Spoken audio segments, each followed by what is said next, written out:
Hello, everyone, and welcome to the March edition of the IEEE-USA Washington Update. I am Eric Heilman, Director of Government Relations here in Washington, D.C. Thank you very much for joining us.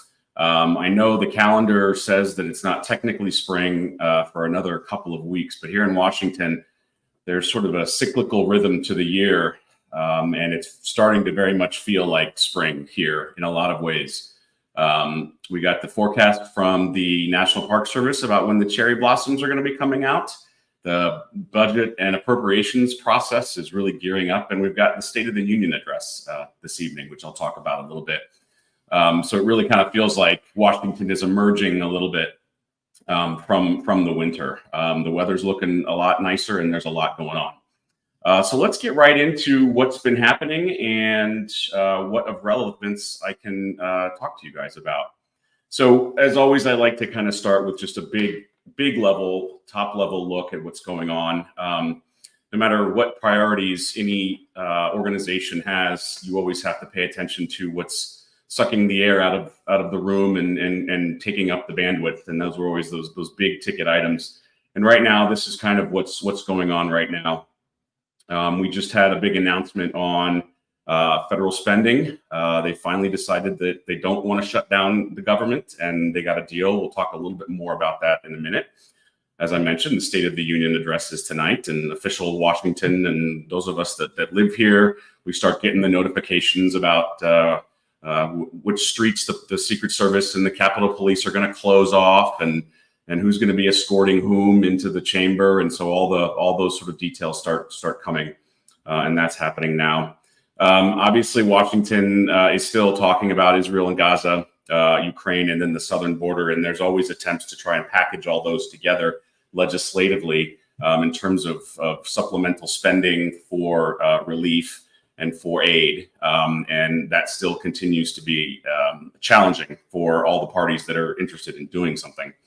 Over in the Senate and the Republican side in particular, the race to succeed Mitch McConnell as the Senate Republican leader is starting to take shape a little bit. Senator McConnell recently announced that he will be stepping down from that leadership position, which he's held for a very long time. And I think he has been the longest serving Republican Senate leader in history. I think that's right. And if so, that's a really big deal. And he's certainly been a major force in the Senate and a leader in the Republican side for a long time. He's not actually retiring from the Senate, but he will be stepping down from his leadership position. And there are a few senators who have already started making noise about replacing him, most notably Senator Cornyn of Texas. Senator Rick Scott of Florida has been flirting with it. I don't know if he's made anything official yet. And then the other name that is constantly talked about is Senator Thune of South Dakota, who has been in different leadership positions in the Republican Senate side for a while. So that's a little bit of intrigue and interest going on. And then obviously we have some elections coming up, and some things have been happening in the primaries. There's some announcements at the Senate and congressional level in terms of retirements. So there's a lot gearing up around the November elections. So let's kind of start with this new spending deal. And after months of reporting to everybody that there may be a shutdown, the clock is ticking, then they decide to kick the can down the road with these continuing resolution pieces of legislation that keep funding open. They finally got a deal on spending for fiscal year 24, which actually started 5 months ago. And in terms of the numbers, and by the way, this is the first of two packages that they're going to vote on that together encompass the entire budget essentially for fiscal year 24. And this first one, which they passed out of the House last night, is pretty big. It's got $460 billion worth of spending across a number of federal agencies, including those that we track and care about. More on that in a minute. It's big. It's 1,000 pages, and for folks who like to either nitpick or talk about earmarks, there's a lot in there. 12.6 billion to be exact. Of note, and there's a lot of numbers in here, by the way, that we could talk about, but I wanted to pull out one or two, and there's one that establishes this U.S. AI Safety Institute at NIST, And we are, IEEE is a charter member of that. So that's a nice little development, and frankly, one of few bright spots within the science and technology budgets that we can point to. And as I just mentioned, last night, the House passed it with a pretty overwhelming bipartisan vote. And what's interesting here is the House passed this essentially through the same types of processes and procedures that got former Speaker McCarthy kicked out. There were a lot of other details and nuances around that, but essentially new Speaker Johnson, who the right flank of the House Republicans had picked to lead them, realized he had to try and go about things the same way that his predecessor did, and he got a win on this. He got his members on the right side to agree, and a number of them ended up just voting no. So obstruction was no longer on the table this time, just opposition. And I think that's much better for policy making and for legislating, and that's kind of where we are. So let's dive a little bit into the science agency numbers that will be finalized once all the final votes on all this are taken. Like I said, the House voted on this last night. It's going over to the Senate, where they have the next day or two to process it, and all indications are they will vote this out, and we'll send it to the president, and it will be signed into law. So these essentially are the final numbers that we are looking at for the science agencies, and they're not good. Thanks to our friends at AIP, they've got a nice little graphic here that kind of illustrates a little bit of what we're looking at. And in terms of these agencies and the colored bars, the key color bar that you need to look at is the blue one. And in almost all of these, except for the two DOE accounts here, there's significant cuts, significant decreases in funding. And a number of the a lot of the scientific community, the policy community here in Washington who work with and care about these agencies is really concerned. And we've already started having conversations about what to do to work to increase this over the next couple of budget cycles. In terms of the CHIPS and Science Act, which obviously is something that IEEE-USA greatly supports and cares about, if you recall, the legislation itself that passed in 2022 authorized certain levels of spending. Authorizations are one thing, but appropriations are sort of what's real.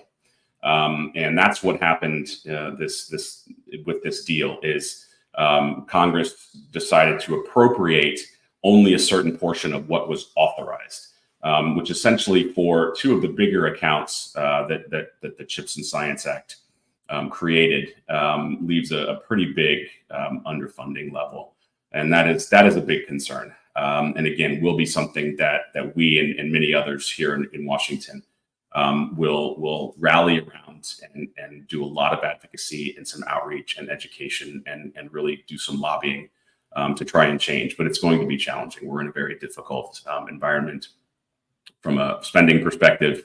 But we feel like there are some really key messages and audiences out there that we need to hit. So that's going to be a big part of our work over the next year and beyond.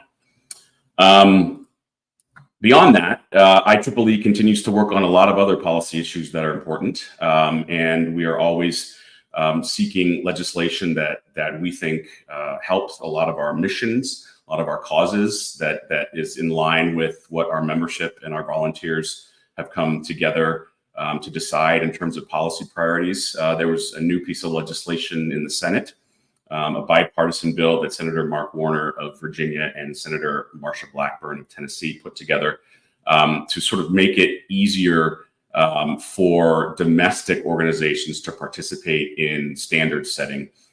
This is very overtly aimed at China, and a recent increase in standards coming from China that is sort of trying to replace how the United States goes about setting standards for a lot of the global technologies. And obviously IEEE is very much in the middle of that. So we were asked about this legislation by the senators and their staffs. We took a look at it, talked to our members, and we're very happy to endorse it. And as part of the press release that went out on it, IEEE-USA President Keith Moore gave a very glowing recommendation and note of support. So that's moving. There's always something going on in AI, as I always discuss. You may recall that in the Senate, Majority Leader Schumer has for some time now been working on AI legislation in a very comprehensive way, and started convening a number of meetings from very high level industry executives down to sort of working level technologists and professionals. And IEEE-USA has been a part of a lot of those conversations. That's been in the Senate. The House finally got its act in order and launched a similar effort just a couple of weeks ago. Bipartisan, both leaders, the Republican and Senate and Democratic leader in the House are joining on this. And two friends of ours in the House who we work with very, very closely and who we know are going to chair this effort, in Jay Obernolte, Republican from California, and also Ted Lieu, Democrat, also from California. So positive effort. We are already looking for ways to stay plugged in and to help out with this effort. There's been some news in the cybersecurity world, mostly coming out of the White House. Two announcements within a couple days of each other. There was a new executive order issued that was essentially aimed at preventing data, privacy, personal data from leaving the United States shores and going to places like Russia and China. And then they put out a report 2 days before that related to programming. That it's an interesting report, and we're talking to some of our friends at IEEE Computer Society about what this might mean, because it looks like there's some programming limitations in there, where the report essentially urges coders to avoid using C and C++. It's just a report, but it's coming from the White House, so it could go somewhere, and it's something we're watching, and we may want to weigh in on it. We are still sort of trying to gather intelligence from within our membership and the broader IEEE community about it. But it's something I wanted to mention here and make everyone aware of. And obviously we have the election going on, and I'm not going to give you all the news that everybody has seen. If you live in a state that's had a primary recently, I hope you voted. Virginia had ours this last Tuesday as Super Tuesday. So did Washington, D.C. And what's interesting here is I do like to sort of throw up something that's a little bit different in terms of big picture issues that you all probably are aware of or tracking. And within the Capital Beltway working class Politico lobbying staffer circles, there's a pretty strong sense that things are going to stay the same at the White House, but then flip in Congress. Most who work in this town and do this stuff for a living think that Biden will prevail in a re-election against former President Trump. But the prevailing wisdom is that the Democrats will take the House, but then the Republicans will take the Senate. And a lot of that comes down to, especially in the Senate, which senators are up for re-election in which states. If you recall, not all 100 senators are up at the same time. It's only a third of the Senate. So the math in terms of the states and the senators up for re-election, it tends to get a little interesting. And then the House is always a very different dynamic. So this is kind of what most folks think will happen. If this does happen, it's going to present a very different dynamic for everyone next year, assuming this is how it plays out. So it's just something we're watching, and a little bit of a snapshot from inside the Beltway of what people are thinking. And then we've got the State of the Union address tonight, which I sort of mentioned with a little bit of a smile, because obviously it's a big deal for those of us who watch policy, who are involved in politics. And we track sort of what the president is going to say, the reactions that come from the opposition side, in this case, the Republicans. But we also have a little bit of fun with this here in Washington. There are always bars on Capitol Hill that have drink specials and show the State of the Union and try to have some fun with it. And in this case, Punch Bowl News which you've all seen me cite frequently because I think it's a really good Washington sort of insider piece of communication and news. They've got kind of a fun little punch list here where, every time the president says a certain phrase, you can punch it. So this just sort of just something fun that those of us who live and breathe this stuff like to do whenever this rather important event tends to roll around. And now I'm going to start talking about what's going on otherwise in terms of events, and CBD is coming around the corner. We've got the schedule set. We've got a number of registrants who have already signed up, a record number, I might say. And we are all in full mode in terms of planning and finalizing everything around this. If you haven't registered, registration is still open. We should be putting the registration, there it is, yep, in the chat right there. Please join us. We're going to do a little bit of a webinar in another couple of weeks here, where I'm going to go over just basic details and logistics for everyone coming to town. And then when folks are here, we get into the heart of it. We're going to do a 3-hour training session in person in the Hart Senate building. So you'll be right on Capitol Hill. And then the next morning, we're going to do a breakfast also on Capitol Hill.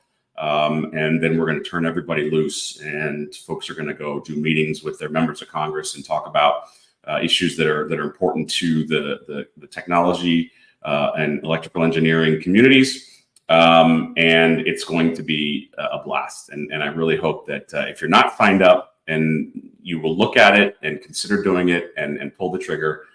We'd love to have as many people come as possible. Right now we've got 31 states represented from among our participants. I'd love to get all 50 and even a territory or two, because they've got representatives in Congress too. So that's what's going on with CBD. A lot more to come on this in the next couple of weeks. But I really hope that if you haven't signed up yet, you will consider doing so. I always talk about the cruise. This is coming. If you stay tuned right after this video, or after this webinar, we've got a new little promo video that we're going to show for you briefly that hopefully will get you a little bit interested if you haven't already gotten there. This is going to be a good time, so please take a look at it. This is a new one that I want to share with everybody. Every year, IEEE-USA is involved in an event called the Big Hoopla in Dayton, Ohio, and it is specifically tied to March Madness, to the NCAA men's basketball tournament. For the last several years, Dayton, Ohio is the site of the first 4 games of the tournament. And the city and the community have really made it more than just about basketball, and they've turned it into a really large event with a lot of different activities going on, including one related to STEM. And IEEE-USA has been a sponsor and a participant in this for a number of years, and we are very much looking forward to doing so again when March Madness tips off on St. Patrick's Day. So if you're anywhere near Dayton, Ohio, if you're close enough to drive, please join us. We've got a really nice setup there as part of the broader STEM program, and it's a really good time for a lot of the kids who participate in it. And a fun bit of news, we finally are on TikTok. IEEE-USA is on a number of social media platforms, but we hadn't been on TikTok until just now. So if you are a TikToker, if you either just dabble or are a full content creator, we'd love to have you join us, post, take a look at kind of what we're doing, because it is a new feature that we're going to be using a lot more of. The numbers certainly show that a lot of younger professionals in particular and students are gravitating much more towards TikTok than from Facebook and Twitter/X and even Instagram. So we need to be there. We need to be reaching our members and potential members wherever they are, and a lot of them are on TikTok. And oh, by the way, in the meantime, the White House might be working with Congress to ban it. I sort of threw this up there because the day that we announced we were on TikTok, I saw that there was some new moves to do this. Obviously, this has been a concern for lawmakers for some time. The fact that ByteDance is a Chinese-owned company has had a lot of lawmakers concerned. and there has been moves to ban it in the past. This one really is more about divestiture. The members of Congress and those in the White House who are working on this are really talking about sort of forcing ByteDance to sell TikTok to an American firm or company, and that's kind of really what the goal is here. I don't know how much momentum this will get. We're tracking it, obviously, not just because we are on TikTok, because it is a big piece of technology policy that's happening. But I just thought there was a little bit of irony there that as soon as we joined, there were some new moves to kind of make some restrictive legislative laws around this. So for whatever that's worth. That's all I have for this update. The next one is going to be a month from now, which is a week from CBD. So I'm probably going to be talking about that a lot at that one. And we'll also have a lot more information about what Congress is going to do with the next budget. We know what's going to happen with FY24, as I alluded to and spoke to earlier. The FY25 numbers will be coming out from the president next week. He's going to submit his formal budget request to Congress next week. And at that point, a lot of the sausage making begins in Congress. And that's also when the advocacy and lobbying will take place. Coincidentally, that's when CBD is. So if you're coming, we are going to do everything we can to arm you with some messages around federal spending in a lot of these agencies that are going to need some increases. So be prepared. I will leave it at that, and we'll look over to the comments section to see if anybody's got any questions.